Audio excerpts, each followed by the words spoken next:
Hey,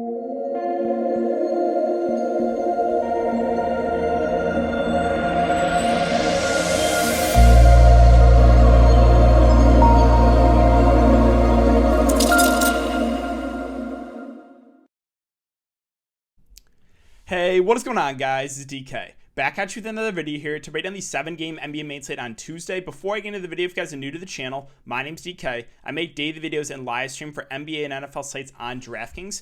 If you are unable to watch these YouTube videos, they're also up on Apple Podcasts. I'll link in the description below. It's called the DKDFS Show. If you guys are interested in signing up for premium content, and I'll offer that on patreon.com, also linked down below.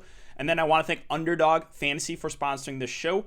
If this is your first time watching, or maybe you're not familiar with what Underdog Fantasy is, they have daily fantasy snake drafts as well as playoff and season-long best ball for NBA, NFL, NHL, all that good stuff.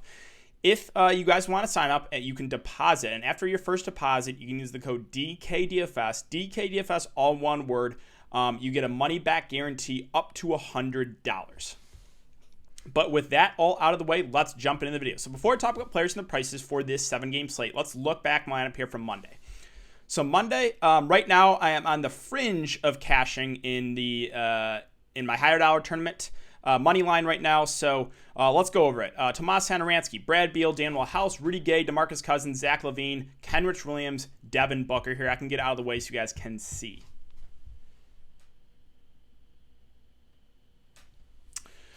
So, I wanted to get LaMelo Ball in there, but once I was just hesitant because, if Chris Paul is out, I really wanted to get Devin Booker in there. And Devin Booker's only 45% owned. And then I wanted to pair Beal with LaVine. I wasn't watching, but I guess Zach LaVine missed a layup at the end to send it to overtime, a wide open layup. Oh, that is so frustrating because LaVine only 20% owned. Talked about Tomas Satoransky as a contrarian GPP play. He was pretty solid, 24 fancy points. Beal, Daniel House was okay. That game blowing out did hurt. He lost about 5 minutes there in the blowout. Rudy Gay was all right first price. Nothing special. But the boogeyman, DeMarcus Cousins, 60% owned. He was a bust. I'm fine with that though. The game blew out, or they were getting blown out, so they couldn't bring him back in. If it was a close game, he would have played over 30 minutes. So that's a situation where it's I'm fine with the play. Just got a little bit unlucky with the fact that Houston fell behind pretty early. And the Charlotte team is looking really good with LaMelo Ball.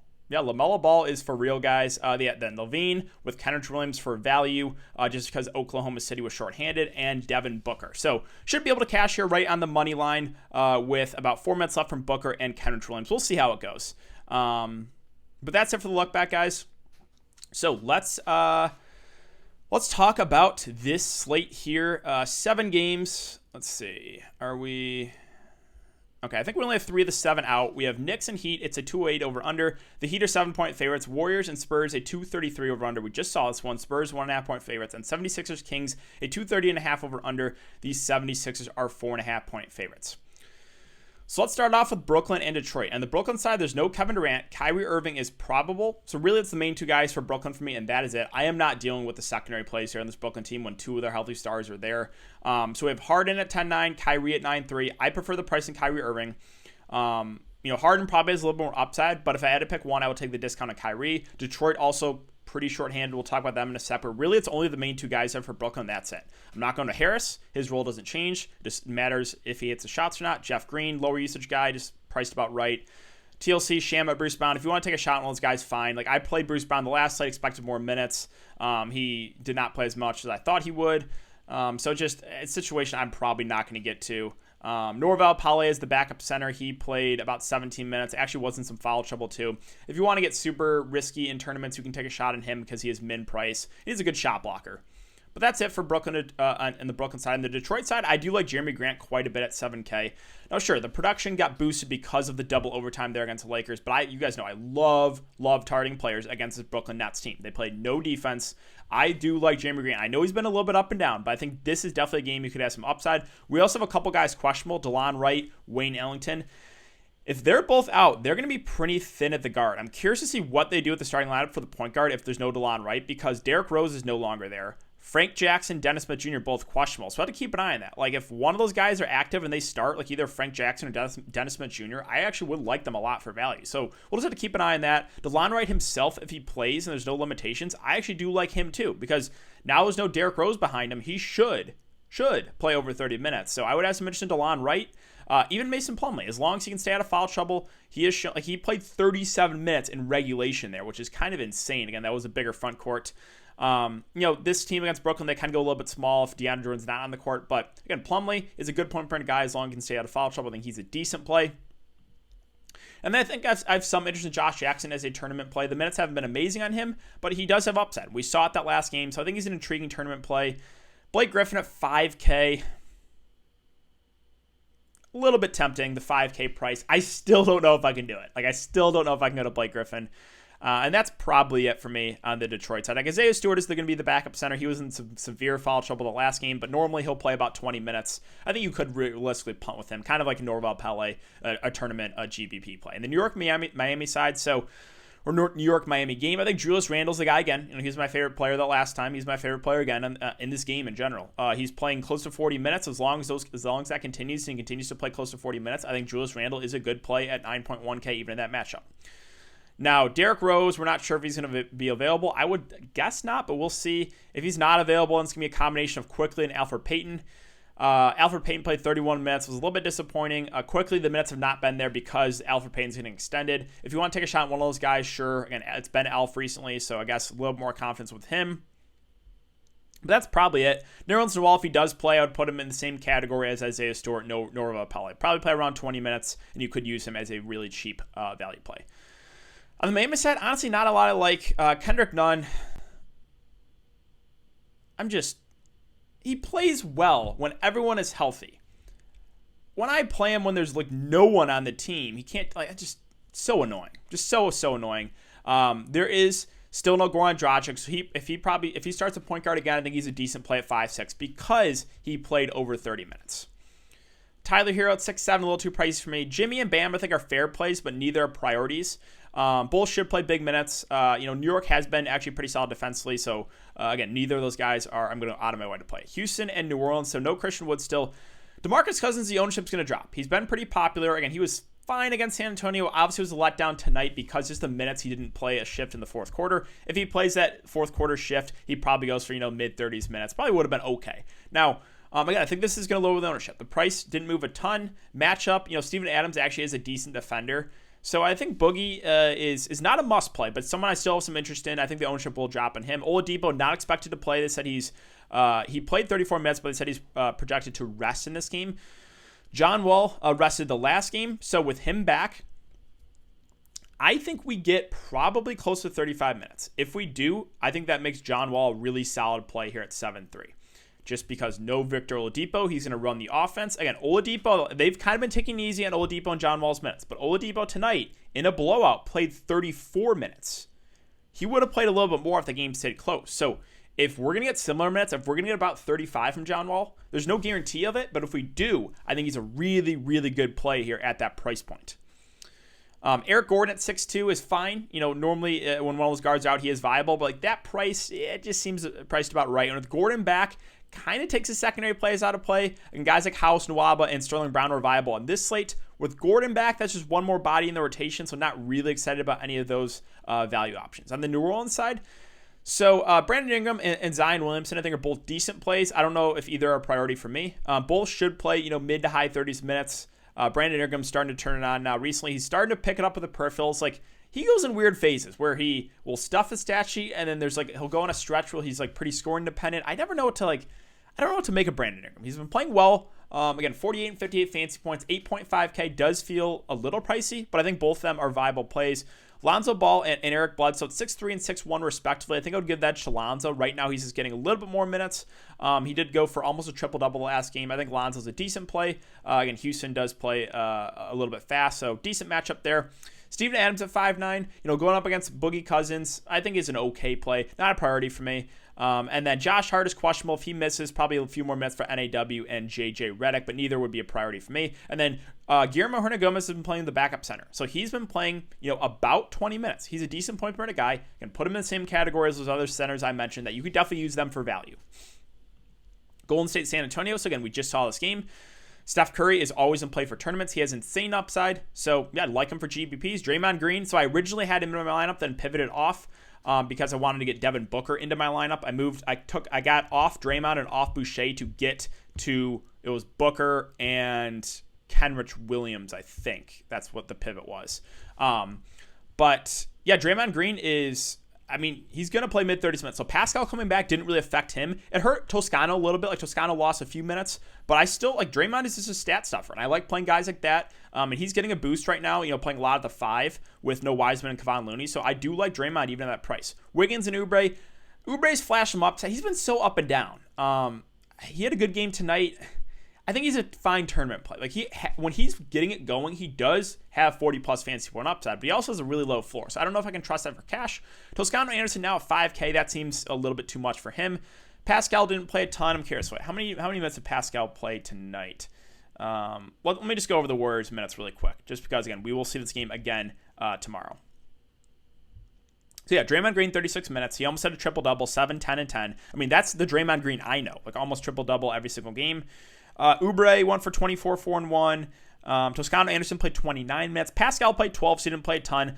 But with Pascal being back, that hurt the minutes for Bazemore and Lee. Bazemore only played 13. Lee only played 19. So really what it does is it makes Toscano Anderson a little bit not a prior, or a little riskier, I should say. And then with Pascal being back, completely takes the bench guys out of play. On the San Antonio side, so DeMar DeRozan at 7-8. I still like the price on him. He should play mid-30s minutes. Now, it is a back-to-back, so just be a little bit careful here because, is this a 3 and 4 night? That was the 6th. Tonight's the 8th. Yeah, so this, this is a third game in 4 nights. And I'm sure you guys remember what happened last time they played a third game in 4 nights.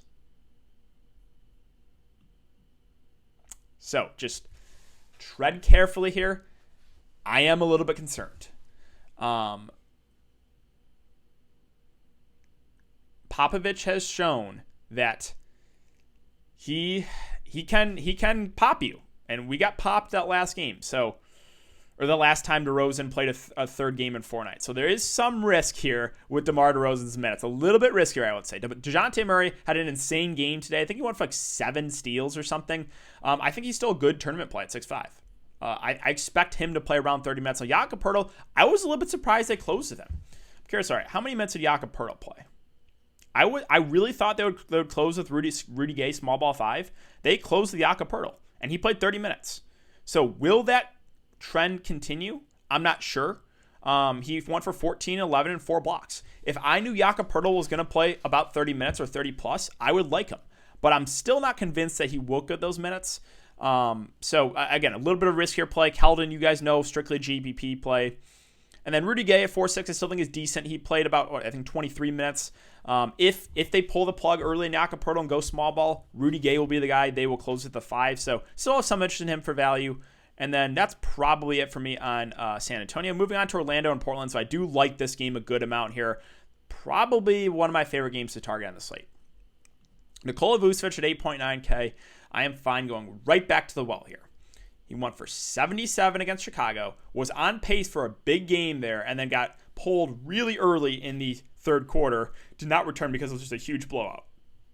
As long as this game stays close, we should see 35 plus from Vooch. Cantor not a good defender. Giles not a good defender. I really like Vooch. Also, no Aaron Gordon, no Evan Fournier. So they are thin. I have some interest in Cole Anthony. I think he plays about 30 minutes. I think he's actually a pretty solid play here in this matchup. Terrence Ross, I remember when someone told me earlier in the year that Terrence Ross didn't have single-digit fantasy point floor, or he had a 20 fantasy point floor. Well, look what's happened when he struggled shooting the ball. 9 fantasy points, 11, 15, and 16. That is the risk with Terrence Ross. If he does not hit his shots, he has single-digit fantasy point floor. He does. So, but there is no Fournier. This is a game we might see 30-ish minutes from him, which would make him a viable GPP play. But if you play him, you got to know that he has legit single-digit fantasy point floor. Now we got to talk about the Magic value. I really don't want to, but with no Gordon, no Fournier, and no MCW, we have to talk about these guys. So no Fournier, I assume Dwayne Bacon starts. If he does start, I think we probably get 25 to 30 minutes, which actually would make him a decent value play. My one concern with Dwayne Bacon, also kind of reliant on the scoring. So a little bit of a low floor with him. James Ennis is at 3.7K. The minutes have actually been going up in him, 23 and then 29 that most recent game. If we're going to get close to 30 minutes from Ennis, I think he's actually a pretty solid value play.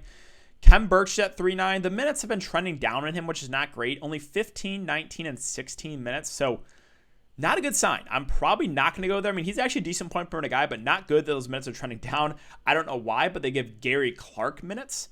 Literally, can we talk about 30 minutes, 7 fantasy points for Gary Clark? How about this one? 17 minutes, 0.75 fantasy points. Yeah, I will not be playing Gary Clark.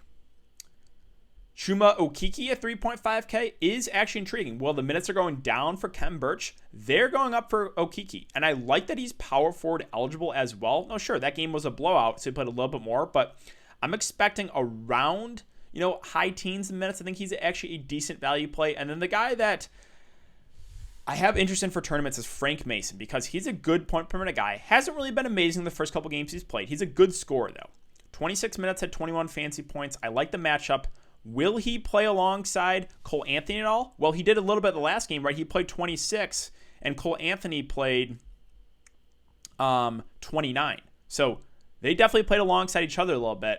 I think Orlando's going to need some scoring. I kind of like Frank Mason. I know we got extended because of the blowout. I think in a normal situation, we'd probably get around 20 minutes from him.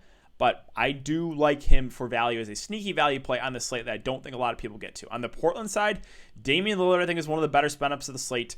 10K. I do like the matchup. Again, Orlando is super thin. They're missing a lot of their good defenders. So, and Damian Lillard should play close to 40 minutes. I really, really like Dame here at that price. The rest of the Portland Trailblazers, not a ton of interest for me.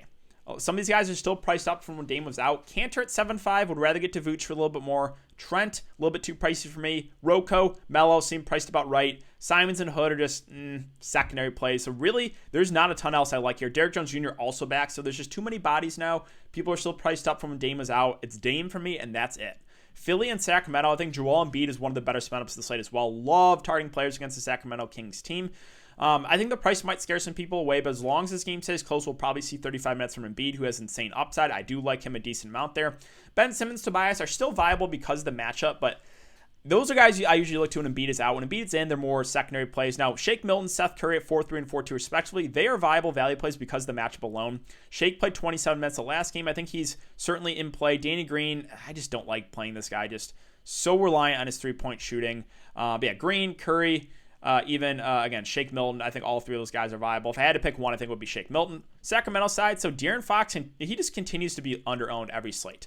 I mean, even in a tough matchup, I think he's a really good tournament play because minutes, plus the fact that he stuffs the stat sheet. I just love guys that can fill up the stat sheet. He has double-double upside, definitely with the assist. I think the matchup will scare some people away, but I do like him for tournaments.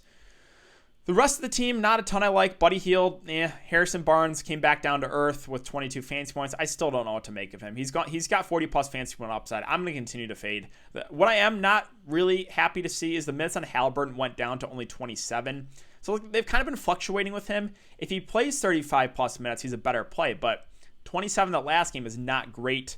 Holmes at 5.7, you can go to him, but I don't like targeting centers against Embiid. He's also got some foul trouble issues, and going up against Embiid, that really increases. So, I'm probably not going to do Holmes. Bagley, the Mets are trending down. Whiteside, the price is not... If he was like 3.5, I would actually like him a good amount because I think there's a really good chance that Holmes gets in some foul trouble. But even if he does, you're going to need you're going to need to get Whiteside to play probably 20 minutes to pay off this salary. I still think it's possible. You could definitely you definitely could get 2 quick fouls and Holmes and Whiteside comes in. And Whiteside's a really good point per minute guy, so an intriguing tournament play if you think Holmes does get in some early foul trouble. And the last game here, Boston and Utah, kind of an ugly game, but there's still some viable plays here. Depending on Jaylen Brown news, he is currently questionable. If he's in, there's not really a lot I like on Boston. If he's out, I think we can look to Tatum as a contrarian spend-up. Even in a bad matchup, I think would be viable. Kemba shot 4 of 20, but if there's no Brown, again, he will be a high-usage guy. The two guys that intrigue me for value, Daniel Tice and Tristan Thompson. I prefer Tice because he played 35 minutes the last game. He just plays more minutes normally than Thompson. Thompson will probably start and play about 20 minutes. So both those guys are viable. If I had to pick one, though, I would go Daniel Tice.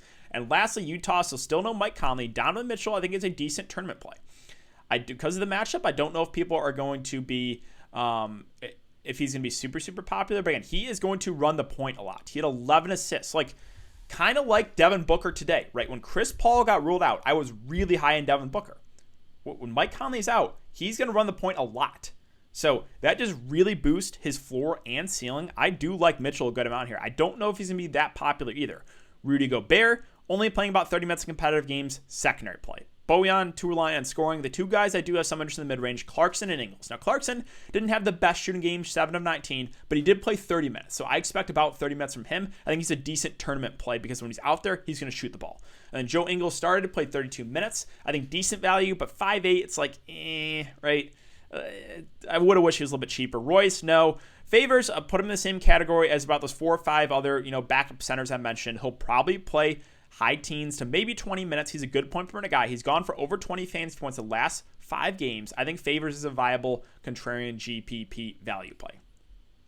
But that's it for my breakdown, guys. I think that's going to do it for the video as well. So if you have been enjoying the content so far, I would really appreciate if you leave a like button on the video, subscribe to the channel if you haven't already, and hit the notification bell so you don't upload videos, you don't go live. Thanks again, guys. Have a great day, and I'll see you all in the live stream tomorrow.